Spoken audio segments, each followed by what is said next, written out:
And Zafar, we in fact heard in a rare rather press conference from the Jawan when he was on the Pakistani side about how he has no complaints. He's very happy that he's going home. He was treated very well. But sources also saying that he was questioned about troop deployment at the border. So sensitive things, he was questioned along very sensitive lines. But we're going to hear more about that once he is questioned here in India.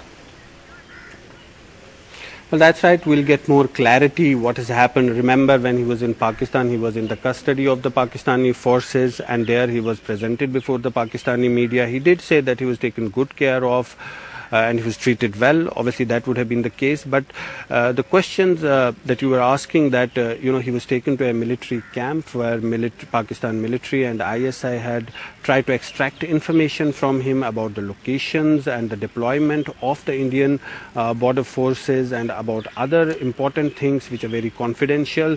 The question now is that what has he spoken, whether he has told them anything and how much he has told them. That's the big challenge for the BSF. They would try and find out what exactly he has said, and that's what this debriefing is all about. It will take some time for them to get the clear picture, and if needed, they would also make alterations on the ground so that their confidential things are not very known to the people on the other side of the border. That's what's going to happen now. But what's important is that the DG BSF is also here, who will be addressing the media, presenting him before the media. This is the first time since this incident happened any top officer of the BSF will be speaking on camera.